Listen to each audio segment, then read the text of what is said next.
Sweet షాప్కి వెళ్ళి కొనే టైం లేనప్పుడు, స్వీట్స్ తినాలనిపించినప్పుడు, పిల్లలు ఎప్పుడైనా స్వీట్స్ వండమని అడిగినప్పుడు, ఇంటికి చుట్టాలు వచ్చినప్పుడు, చిన్న చిన్న ఫంక్షన్లకి మరమరాలతో స్వీట్ని 5 నిమిషాల్లో తయారు చేసుకోవచ్చు.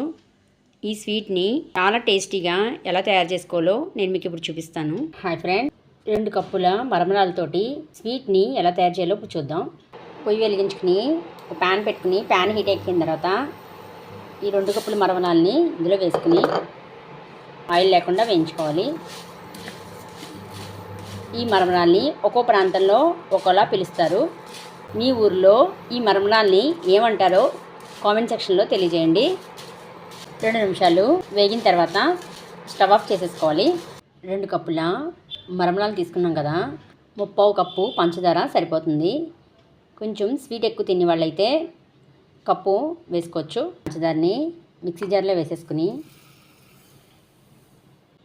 2 యాలకులను కూడా వేసేసుకుని మెత్తటి పౌడర్లా చేసుకోవాలి.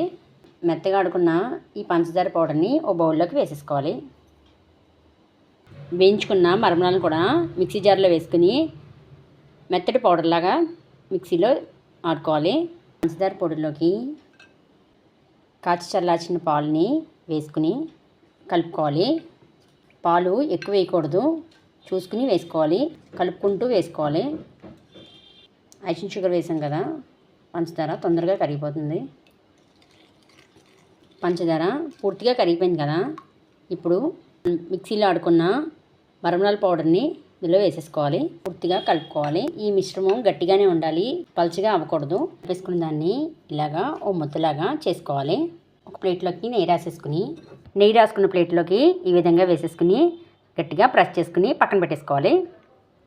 2 నిమిషాలు పక్కన పెట్టిన తర్వాత మనకు నచ్చిన షేప్లో కట్ చేసుకోవచ్చు. ఎండు కొబ్బరి ఇలా కలర్ఫుల్గా మార్కెట్లో అవైలబుల్గా ఉంది. ఈ స్వీట్లోకి నేను ఈ ఎండు కొబ్బరిని యూజ్ చేశాను.